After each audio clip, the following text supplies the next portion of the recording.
दोस्तों नमस्कार, आप देख रहे हैं इंडिया न्यूज़ का डिजिटल प्लेटफार्म। मैं हूं नरेंद्र यादव। इस बार किसानों को काफ़ी समस्याओं का सामना करना पड़ा। वो था रासायनिक खाद को लेकर।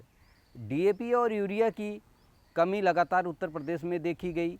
इसको लेकर भीड़ वितरण केंद्रों पर लाइन में देखी गई और लोग रात से ही कतारें लगाते हुए नज़र आए और पुलिस प्रशासन को भी इस मामले में कार्रवाई करनी पड़ी, यानी कि लोगों को कंट्रोल करने के लिए काफ़ी मशक्क़त करनी पड़ी।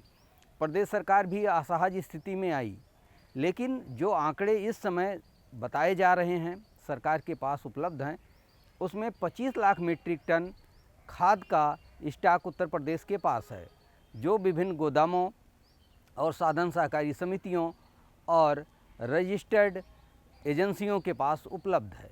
लेकिन किसानों के सामने अभी भी समस्याएं बनी हुई हैं।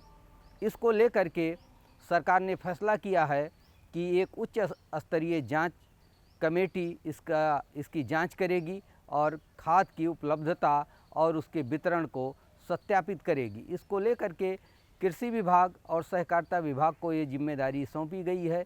ये दोनों विभाग उत्तर प्रदेश के विभिन्न ज़िलों में दौरा करेंगे और वहाँ पर गोदामों में जो खाद उपलब्ध है उसका सत्यापन करेंगे। साथ ही किस तरीके से अलग अलग साधन सहकारी समितियों और एजेंसियों के माध्यम से खादों का वितरण किया गया, इस पर भी फोकस करेंगे, रजिस्टर देखेंगे और उसका वितरण कब हुआ, कैसे हुआ, कितनी मात्रा में हुआ और किस वाहन से भेजा गया और क्या वो समय पर रासायनिक खाद भेजी गई थी या डिले की गई थी।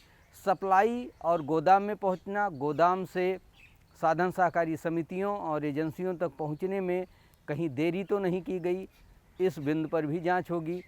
साथ ही इसमें जो कालाबाजारी होने की आशंकाएं सामने आ रही हैं, बहुत सारी रासायनिक खादें पिछले सालों में नेपाल भेज दी गई हैं और इस मामले में कई मुकदमे भी दर्ज हुए हैं और कई विभागीय अधिकारी और कर्मचारी जेल भी भेजे गए हैं।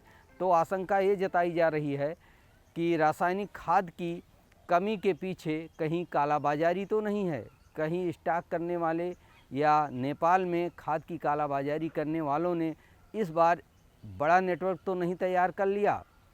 क्या ये वास्तव में डिमांड अचानक बढ़ गई या डिमांड की जो आकलन होता है उसको करने में कृषि विभाग और सहकारिता विभाग फेल हुआ है। इन सारी चीज़ों पर फोकस किया जाएगा। जांच के 4 से 6 बिंदु हैं, जिसमें पहला होगा कि क्या खाद की उपलब्धता जो बताई जा रही उत्तर प्रदेश में आई और उत्तर प्रदेश के तमाम दुकानों और साधन सहकारी समितियों तक पहुंची। दूसरा होगा कि क्या इसमें देरी की गई या समय से पहुंच गई। तीसरा होगा कि किसानों को वितरण में क्यों दिक्कतें आईं और क्यों रासायनिक खादें भेजे जाने के बावजूद भी लंबी कतारें लगानी पड़ी और कहीं ना कहीं स्टॉक में शॉर्टेज की बात सामने आई। इन सारे बिंदुओं पर जांच कर एक रिपोर्ट सरकार को सौंपी जाएगी, उसके हिसाब से कार्रवाई की जाएगी।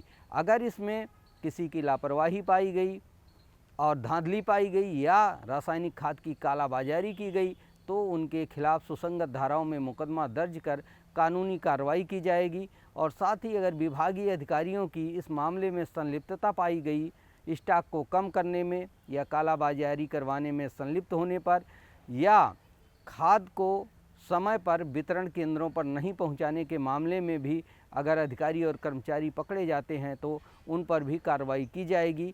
क्योंकि रूस और यूक्रेन के युद्ध के चलते और तमाम टैरिफ की व्यवस्थाओं के चलते भारत को विदेशों से होने वाली जो आयात होती है रासायनिक खाद, उसमें कुछ दिक्कतें आईं, मार्ग को बदला गया और ऐसे में जो रासायनिक खादें कम समय में भारत पहुंच जाती थी उनमें भी देरी हुई। कहीं ये तो वजह नहीं है, लेकिन सरकार जो व्यवस्था करती है उसके तहत पर्याप्त मात्रा में सीजन से पहले ही भंडारण सुनिश्चित किया जाता है और इस बार भी भंडारण उत्तर प्रदेश में पर्याप्त था। तो कहीं ना कहीं इसके पीछे एक बड़ी आशंका कालाबाजारी की भी सामने आ रही है। फिलहाल इस मामले की जांच सहकारिता विभाग और कृषि विभाग के अधिकारी करेंगे। टीमें गठित की जाएंगी, जिलों का दौरा करेंगी और उसके बाद एक रिपोर्ट बनाकर सरकार को सौंपी जाएगी। इसके बाद जिम्मेदारी और कार्रवाई तय की जाएगी।